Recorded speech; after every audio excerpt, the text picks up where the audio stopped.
Hello, internet people. Let's get comfortable. Hi. So, I was told to make this video by some of my friends because they thought I made something pretty cool, but what it actually is something very geeky. And I'm here to tell you about it. It's my console display cabinet thing.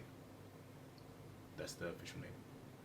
So, my original setup was having my current gen consoles on the floor underneath the TV, and all my retro consoles were on display hanging on the wall. On the other side, I had my extra controllers for my current gen that was on these little hooks. But then I had a complete overhaul and painted my room cream, and I ended up with this mess underneath my TV. Yeah, I know. So the first thing I didn't want to do was put the consoles back on the wall, because let's face it, it looked pretty messy. And the second thing was that if I did that, I took away the availability to actually play the consoles. A lot of friends came over and were like, hey, let's hook up the N64 and play GoldenEye, but I could never do that the way it was set up. So the obvious thing was to do shelves, and shelves didn't really cut for me, and I didn't want the wires going anywhere. So I was talking to my friend Lakshmi. She shares my passion and showed me this awesome display cabinet. And when I saw it, I fell in love with it, and I thought to myself, that's me, that's what I need to have in my room.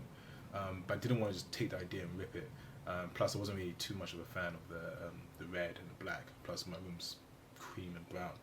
So I got my CAD skills and I started designing something a little bit more tailored to what I have in terms of console collection, and more taste to my size and shape of my room. I'm not going to bore you too much with the shape and size and why I decided to go with X, Y, and Z, but this was the final design. And once I had that done, I started construction. I bought the wood, I cut it, I stained it, I got the blue felt, I drew up the dimensions on it, got my gluing on, stuck on the felt, trimmed it for a good finish, and brushed down all 30-ish panels in the end. Applied the veneer finish for the edging. Then I started putting it together. I prepared the electronics, and for all about 300 LEDs, I believe. Installed them all together, and with some testing in between. And once I've done all that, I put the panels through the back, where I had this parallel circuit in the back, where essentially I just hooked it up all together. And that was it. That only took me about 2 weeks of my time, I think. Off and on, obviously. I've got a day job.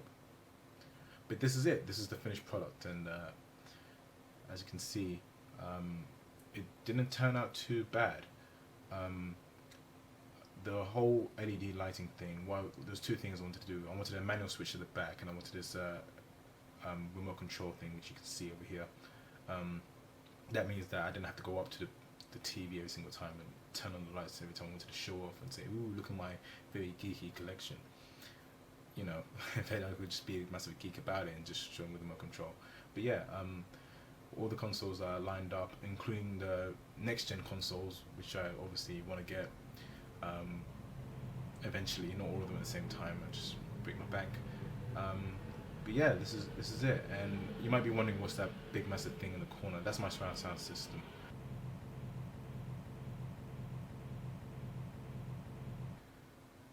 So I hope you guys like it. I guess the next thing for me is to tidy up the cables at the back, and also find a massive switch, auto switching system, where I can hook up all these consoles and then select one of the consoles, and then it automatically go to the TV. Sounds simple enough, but a little bit more complicated than it is. And also maybe once I turn on one of the consoles, one of the boxes go green. So yeah, putting expansion for the project. But yeah, I hope you like it, and if you want to see more photos of it, I think I got some more on my Facebook, and I'll probably post up more on my Twitter page. But yeah, that's it. Please don't look down on me now. I do go outside sometimes.